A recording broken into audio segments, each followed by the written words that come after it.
Makakapanayam natin live dito sa studio.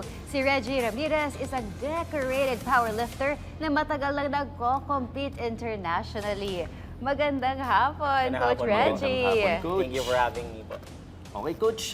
Simulan natin yung panayam na to. Bigyan lang natin ng background at ang ating mga viewers.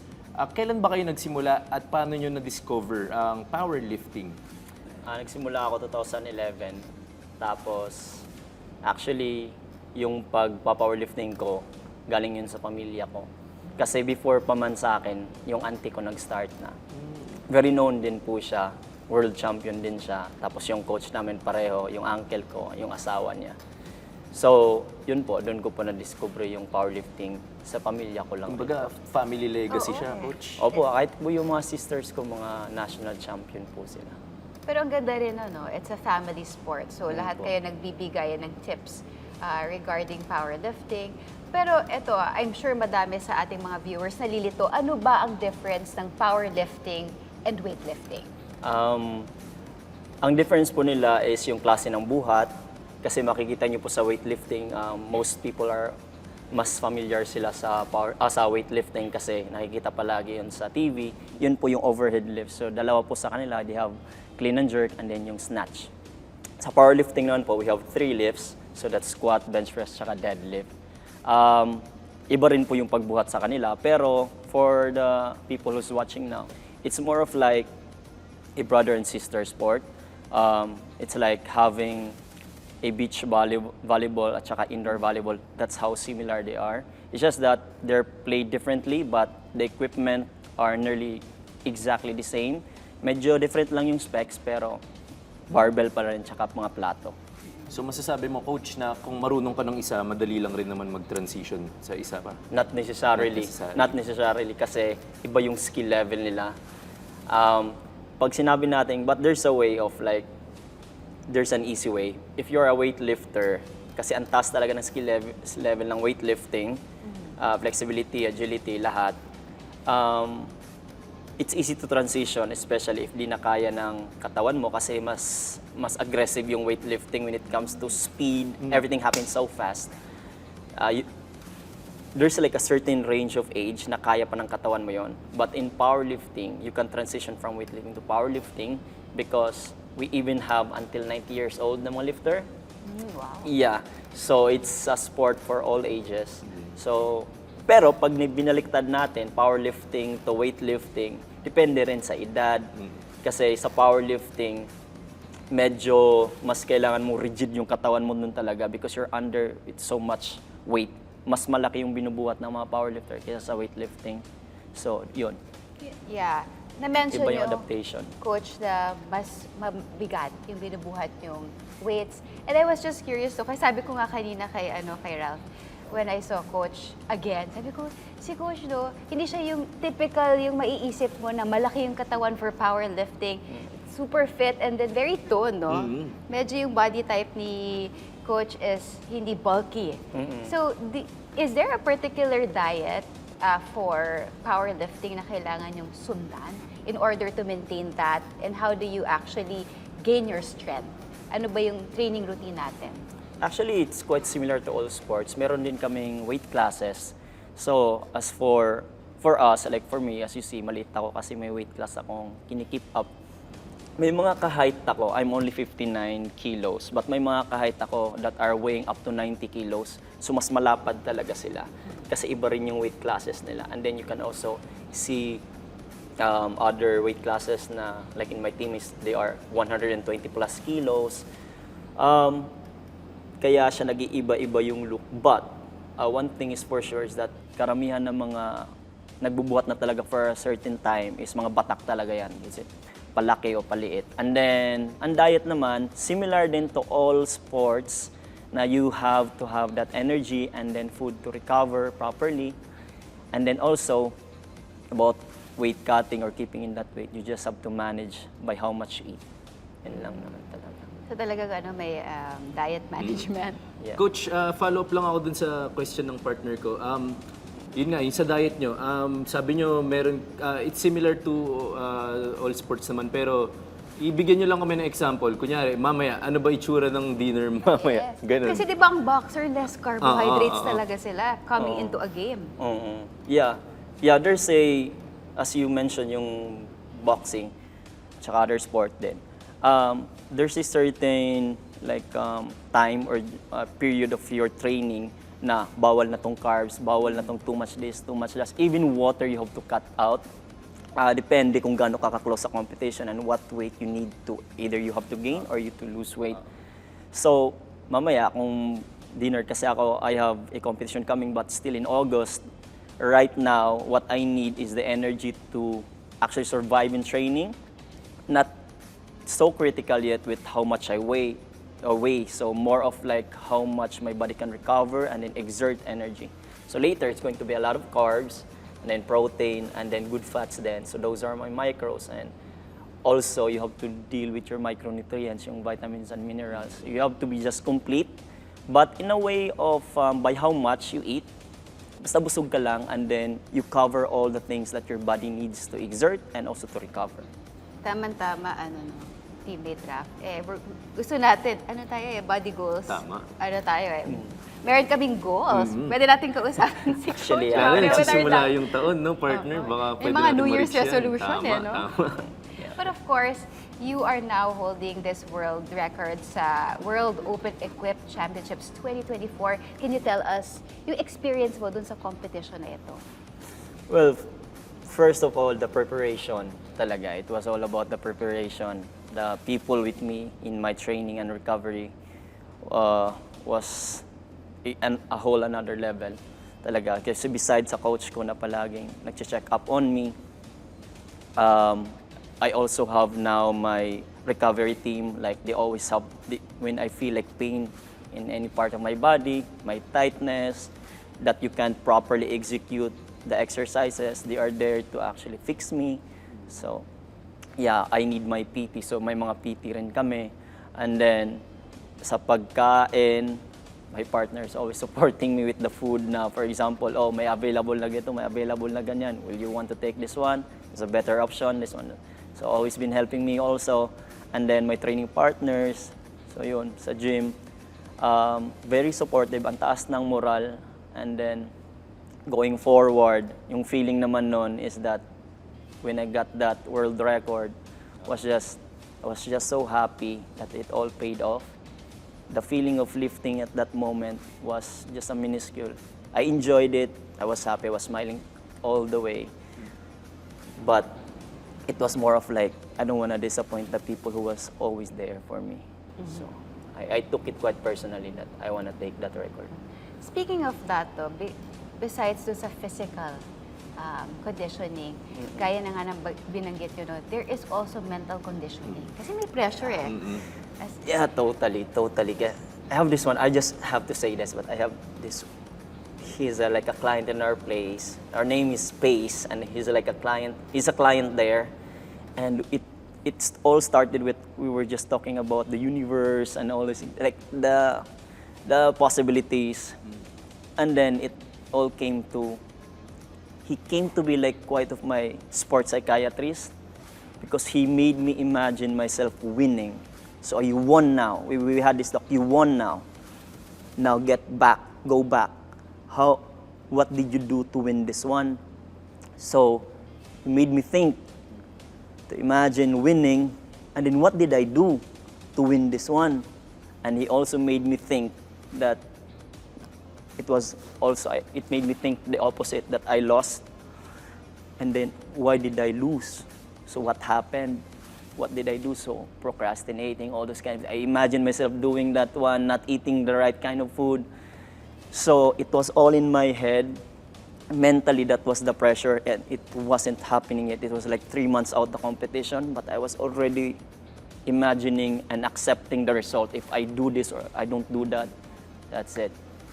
I Partner, yan thank yung that guy. power of the mind, yung Tama, power tama. of manifestation. Kumbaga, ni-reverse engineer ni Coach yung mga possibilities na nakita niya. Tapos, na-visualize ni Coach yung dalawang pathways. Pero Coach, di ba nagtuturo ka rin? So, ina-apply mo na rin ba itong mga ganitong tricks sa students mo? Right now, I have I have new ones and then I have like medyo seasoned na ng mga lifters. Na seasoned ones, yeah, of course. And like we have this soft talk and we also have the hard talk.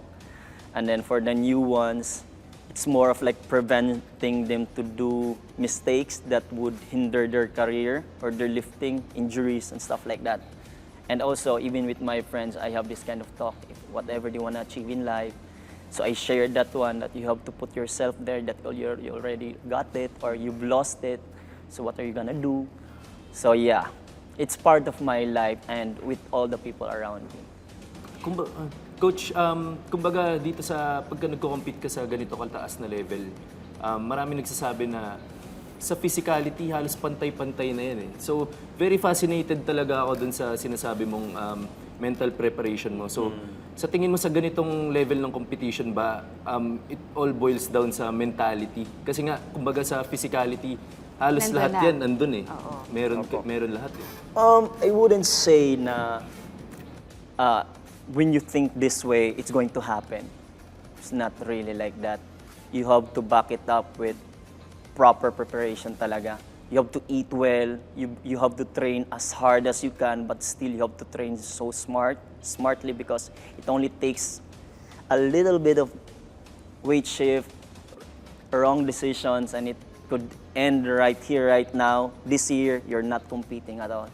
But, yeah, if you actually know that you prepared enough, there's no way that you're not gonna believe that you can get this one. And that's what I accepted right there. I'm not gonna fail. I'm not gonna lose this one. It doesn't matter what. No way. Parang ganun talaga yung ano. So definitely, it's a balance. It's a balance because they support each other. If you lack this part, you could never say, I can. That's just lying to yourself. You have to be there at all aspects. So baga, physical preparation, samahan mo pa ng mental preparation Yeah. is the key to success, di ba? Yeah. Ito, partner, no, fun fact. Bukod sa powerlifting, merong mga hidden talents. Si Feeling ko hindi Coach. mahuhulaan ng teammates Ay, natin nako! to. Napakalayo dahil kahit ako, nung nabasa ko parang, sige, share mo sa amin, Coach Regie. Ano ba itong mga fun facts na magugulat ang ating teammates pag nalaman nila kung ano yung inyong background? Background ko po is, it all started actually when I wouldn't start powerlifting. Hindi ko po talaga masastart yung powerlifting kung hindi ako nag-ballet. Kasi sa ballet po talaga ang lalaki is poste ng mga babae. We have to make them look graceful, lift them up like it's air, and we have to look like it's nothing. But the reality is, that's so difficult because you can't just drop them down. They have to land like a feather. So I was a small guy, 14 years old, I still look like 10. I don't know, my height just stagnate until I was 14. That's the only time I grew. But anyway, so my coach said, for you to be able to jump higher, because for the boys, individually you have to jump and then turn a lot. In the air, you can't turn a lot. You can do doubles or triples if your jump is so short.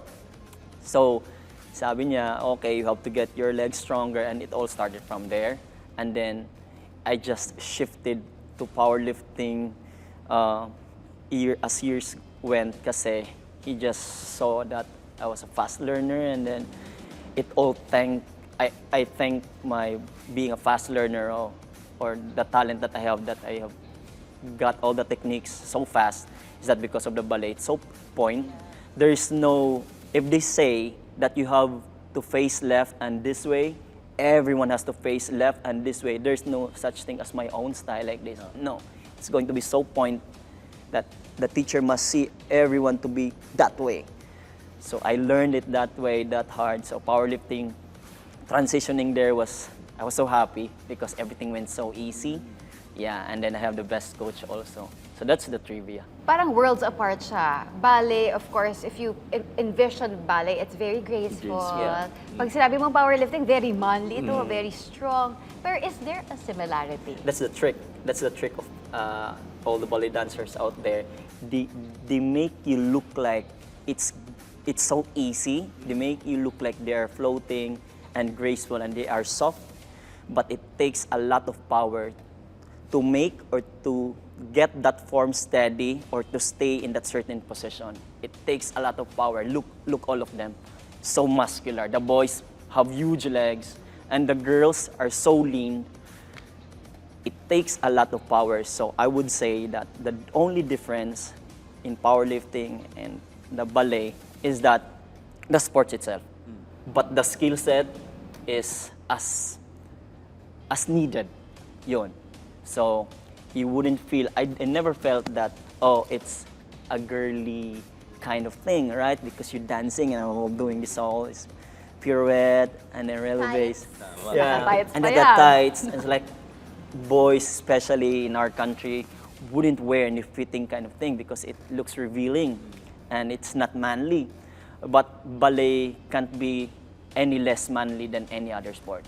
It came from there. It takes a lot of you to even stay there for hours and hours of training and lifting the girls. It takes a lot of being a man talaga. So hard sport. Tama nga yung sinasabi ni coach na partner kasi ang ballet, sport din talaga siya and you exert physical energy. Pero what makes it hard is dapat mo ang graceful. And like sa ibang sport na kahit anong itsura mo, basta ma-perform mo yung task na yun, Yeah. okay lang. Pero Yeah. pagka ballet, dapat may performance, Yeah. may itsura. So, ayun. You need a lot of power to maintain that form sa Saka ballet. pag-lift mo pa lang ng mga girls, no? Yeah. Talaga, it takes a lot of power. Pero bukod sa ballet, meron ka pang isang sport. Yeah, I mentioned Arnis. I also did Arnis because Arnis also at the same time is a very explosive sport. So it helped me a lot under pressure. Like even though when someone's trying to hit your head off sa Arnis, you have to remain focused and then keeping calm. So I think being a sort of martial artist, it makes you to remain steady at the make it or break it moment. So yun. Okay, Coach. Yeah. So, balik tayo sa powerlifting naman. Alam natin, naghahanda ka ngayon sa paparating na World Games sa China sa darating na August. So, can you just share with us kung paano mo paghahandaan to? Everything I got talaga. Everything I got. Food, training, and still the same people with me. And the maturity that I got from that World Championship to have less mistakes because I learned a lot from that mistake. The winning is that's just the happy times, but the things that I failed to do. Yeah. Coach, when you say training, can you just give us specifics? Kunyari, yung isang session mo, what does it look like? It looks like, for example, the day one is squat day, and then you have to do some accessories to strengthen the squat, and then also to cover some other muscles that supports the whole thing, the whole lifting itself. And then, on the bench naman, bench day, and then you just gotta do a lot of back work, triceps, those kind of things. And then the deadlift, just have to put a lot of technique work kasi ang laki naman ng carryover ng squat to deadlift, and then you just gotta add some specific kind of training, some banded chains and stuff like that.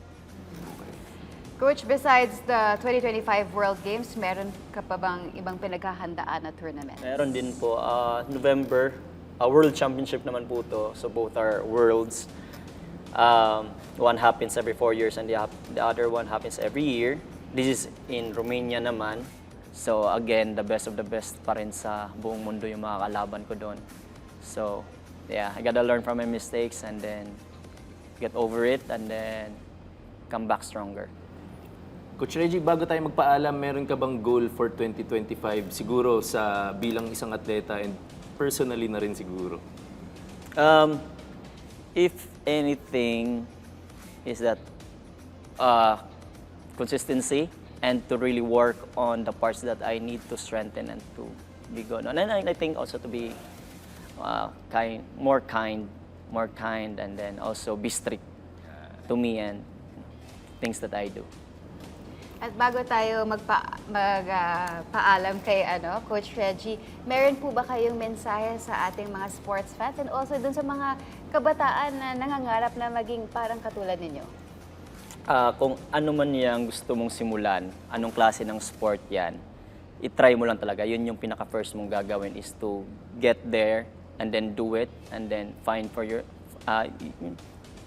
for yourself na kung gusto mo siya o hindi. And then, from there, kung gusto mo siya, commit. And if kung hindi mo gusto, don't be discouraged na hindi ka na magaling, ganyan, just because you don't put the effort. Maybe it's not the sport that you really wanna do. So, isa lang talaga yan. Once you like that sport, once you wanna do it, you wanna go in there, and you liked it, commit. Yan lang talaga. Stay there as long as you can, kasi it needs commitment and consistency talaga to achieve at least anything that would separate you from being just good to great. Ayan. Okay, maraming salamat Well said. kay Coach Regie Ramirez. Pero teammates, wag mo na kayong bibitiw dahil magbabalik pa kami dito sa PTV Sports.